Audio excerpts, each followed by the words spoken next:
자, 멜로뽕트 네 번째고요. 지금 지각의 현상학 일부 신체의 3장 고유한 신체의 공간성과 운동성이라는 챕터를 하고 있습니다. 여기가 제일 중요한 부분이라고 제가 얘기를 했어요.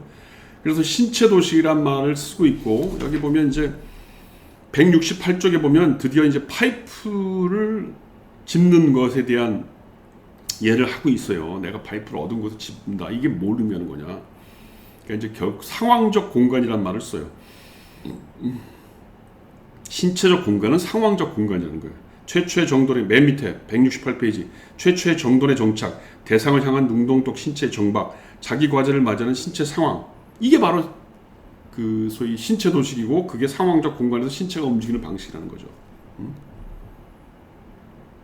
169페이지 마침내 신체 도식은 나의 신체가 세계를 향해 내적으로 존재하고 있다는 것을 표현하는 하나의 방식이다. 그러니까 내가 어떤 행동을 한다는 것, 파이프를 잡는다는 게 내가 세계를 향하는 하나의 방식이라는 겁니다. 그거는 감각이나 의식이나 혹은 생태 형태학이 어떤 범주적인 행동이가 아니라는 거죠. 그건 지적인 어떤 계산이 아니라는 거예요. 그 다음에 이제 드디어 171페이지에 보면 슈나이더 사를 통해 본 겔프와 골드슈타인의 운동성 분석이라는 말이 나와요. 그러니까 슈나이더라고 하는 어떤 그 뭐야 이게 시민성 실명이 뭐예요? 마음의 병으로 해서 눈을 못 보는 거죠. 이런 사람한테 어떤 행동을 해보라고 시키는 거예요. 뭘 하라 보는 거예요? 그러니까 예를 들면 이 사람은 자기 모기에 물린 자리도 어딘지 이렇게 만질 수 있고, 뭐 어디가 아파요 이렇게 손가락으로 지적할 수도 있어. 근데 추상적인 운동, 이건 못 한다는 거예요. 추상적인 운동이 뭐예요? 추상적인 운동. 여기 175페이지에 보면 너 군인 역할을 해봐. 그래서 군인 역할을 하면서 소위 충성을 표현하는 무슨 격려를 해봐. 아니면 슬픈 심정을 하면서 사랑하는 행동을 해봐. 이런 거를 시키면 이런 환자들은 그걸 못 한다는 거예요. 그걸 왜 못 하냐는 거예요. 그러니까 어디가 아파요 이렇게 손가락 짚고, 모기가 물렸어요 이렇게 짚을 수도 있어.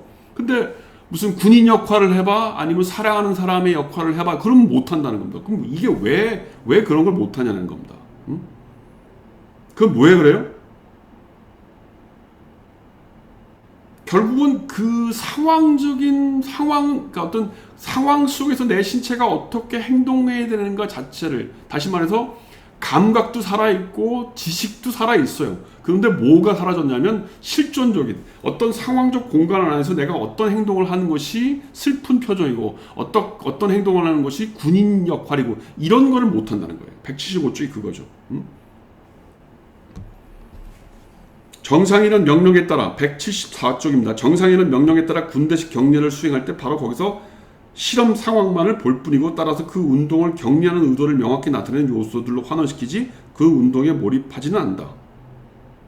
그는 자신의 신체로 연출하고 군인 행세를 하며 시국배우가 자신의 실제적 신체를 등장인물의 역할이라는 대환각 속으로 빠져들게 하듯 군인 역할 속에 비실제화된다. 그러니까 정상인은 내가 군인이 아니지만 너 군인 역할로 해봐. 그래서 영국의 무대처럼 해봐. 그러면 그 역할을 한다는 말이에요. 그런데 소위 시민성 실명 환자는 그걸 못 한다는 겁니다. 그럼 왜 못 하냐는 거예요. 그 이유가 뭐냐면 결국은 현상학적 신체를 못 가지고 있기 때문에 그게 닫혔다는 거죠. 신체가 어떤 현상학적 신체라는 게 결국은 뭐예요? 대자와 대타, 타자와의 관계 속에서 이루어지는 상황적인 어떤 신체적 도식인데, 그걸 잊어버렸기 때문에 겁니다.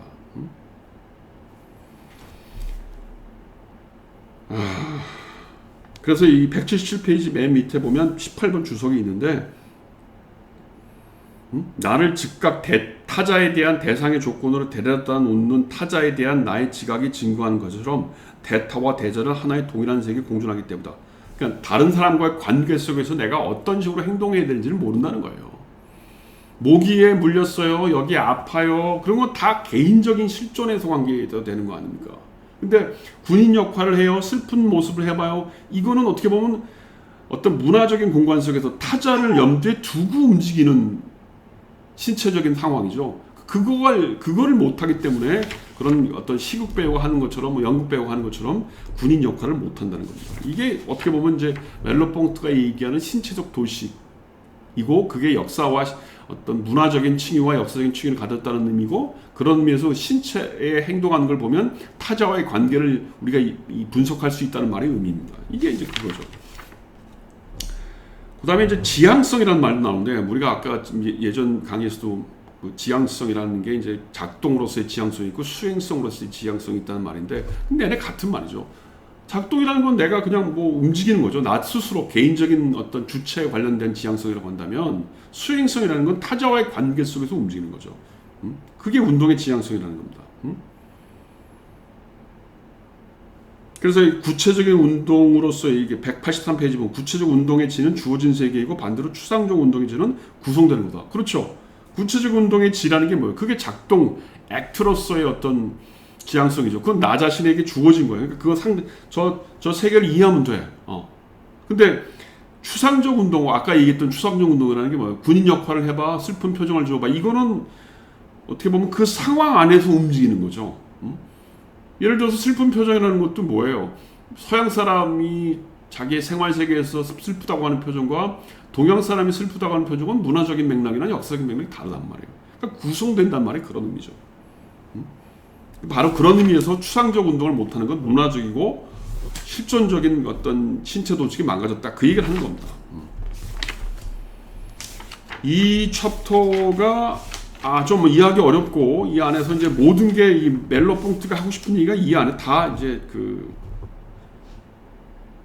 녹아 있는 거죠, 여기서.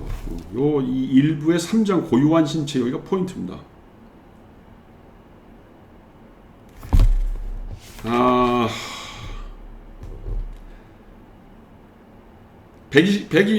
201페이지 보면 거의 이제 포인트, 그러니까 결론 같은 게 나오는데, 모든 의식적 파악은 주지주의적 심리학으로 일반화된다. 기계론적 생리학이나 주지주의적 심리학은 행동을 평면화하고 추상적 운동과 구체적 운동, 보여주다와 붙잡다의 차이를 사라지게 한다. 그 차이는 신체가 신체일 수 있는 여러 방식, 의식이 의식일 수 있는 여러 방식이 있는 한에서만 유지될 수 있는 것이다. 그러니까 이게 뭐냐면, 내내 주지주의라고 하는 건 인간의 내면을 얘기하는 거고, 생리학이라는 건 바깥을 얘기하는 건데, 이런 식으로 얘기를 하다 보면 인간의 어떤 상황적 공간, 어떤 문화적인 공간들이 전부 다 평면화된다는 걸 이해할 수 없다는 겁니다. 그래서 추상적 운동을 설명할 수 없다는 거예요. 추상적 신체 운동을 설명할 수 없다는 거예요.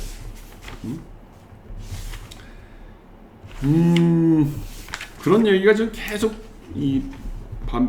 반복이 되고 있고, 그래서 여기 보면 209페이지에 보면 의미체계 혹은 침전이라는 말을 써요. 의미체계라고 하는 게 뭐예요? 내 운동, 내 행동이, 내 신체적인 행동이 드러날 수 있는 역사적인 맥락, 그게 의미죠. 그리고 그 의미체계라고 하는 거는 역사 속에서 부여된다는 의미에서 침전되어 있다는 거예요. 의미가 침전되어 있다는 거죠.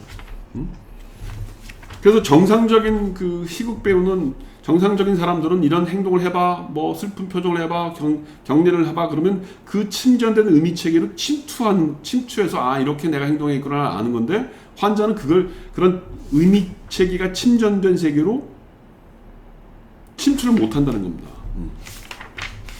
자, 그게 어떻게 보면 이 멜로뽕트가 얘기하는 고유한 신체 기능이라고 하는 거예요. 그게. 그래서 신체의 지향성, 이제 220페이지가 이제 이 챕터의 결론입니다. 11장, 11챕터. 신체의 지향성이라고 하는 소챕터가 그거죠. 이러한 명령과 작품 덕분에 우리는 결국 운동성을 원래적 지향성으로 명확하게 이해하게 된다. 의식은 발언적으로 나는 무엇을 생각한다가 아니라 나는 무엇을 할 수 있다이다.